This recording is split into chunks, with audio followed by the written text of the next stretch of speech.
Would you say the best stories don't come from good versus evil, but good versus good? Yeah, there's a lot of different stories like man versus machine or archetypes like that that are cool. But my favorite stories are like man versus man, or like you said, good versus good. I think I think that's where things get interesting. Everyone knows a villain, or everyone can point out like a villain in history or in even in modern times. But where it gets tricky is when good versus good happens. It's risky. It's risky because they're two protagonists and one has the chance of becoming the villain. Like that's an exciting thing to see, I think. And not only in movies, but just real life too. And it's interesting. And I think those kind of stories make you become a better person, I think, where it's like you can question the things you're doing already that are right and go even further, of like, oh, cool, I'm not perfect. No one's perfect.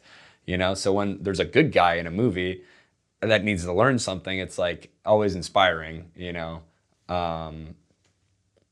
always inspiring to question your own life in that way, especially when there's two of them.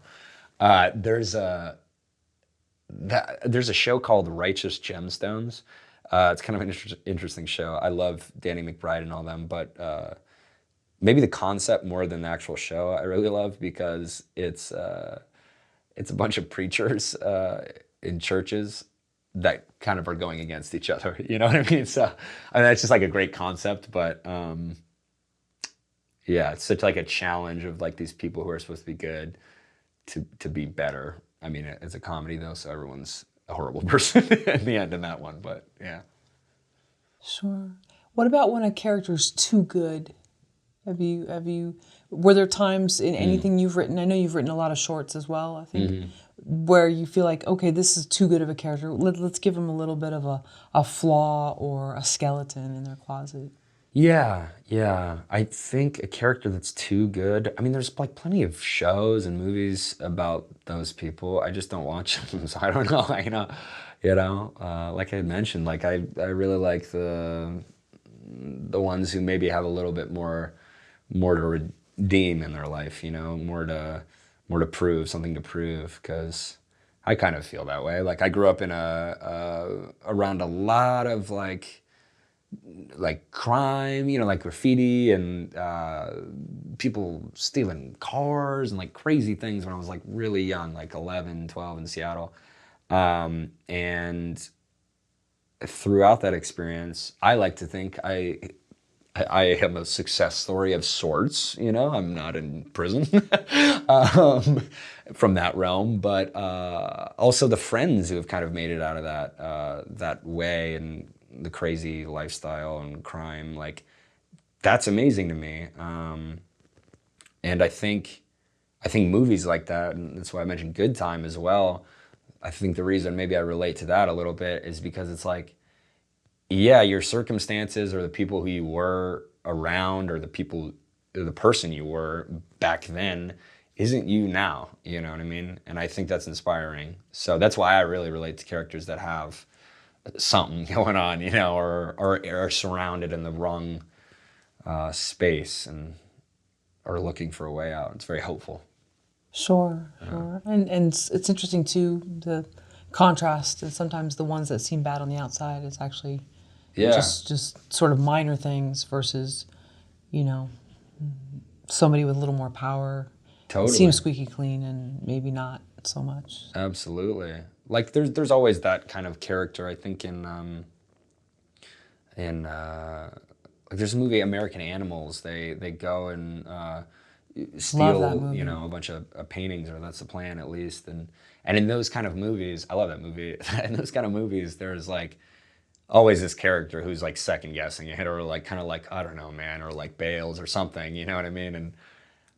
And I think and for a reason, the audience is always like, oh man, like I hope that guy can figure it out, or whatever. Or I hope he can change this horrible idea, or at least like alert them they're doing this in a horrible way, you know, and like there's a better way to steal things, or just get out, you know what I mean? Depending on how dark the movie is.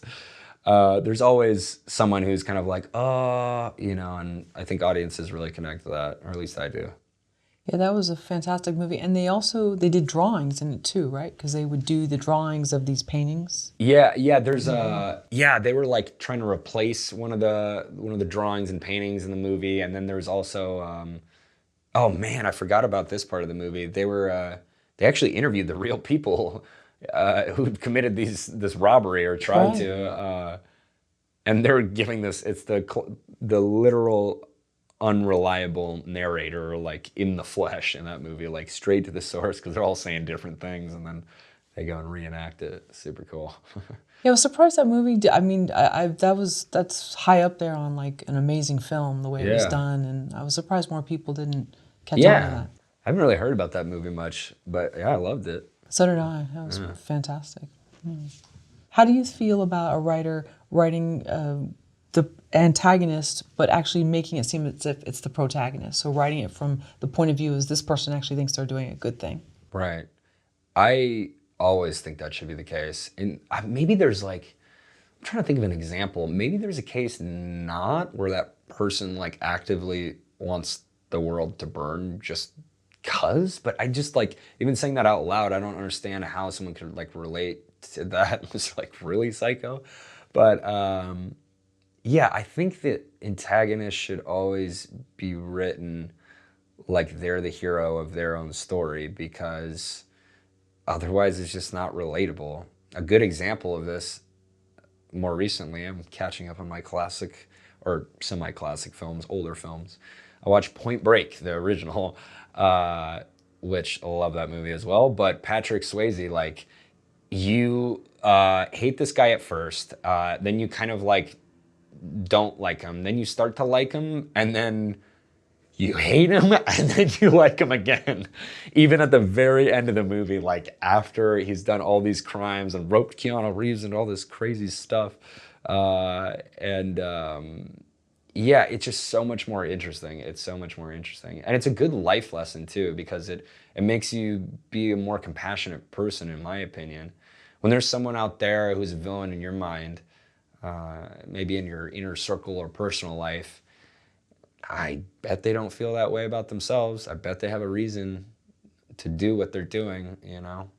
And mix that with a little bit of freedom of speech, talk to each other. Yeah, and shake it up. Yeah, shake it up. You're going to find some commonalities, I guarantee it. Get it shook. Get it shook. Thank you for watching the video all the way to the end. Here is a complimentary question from our book Story Questions.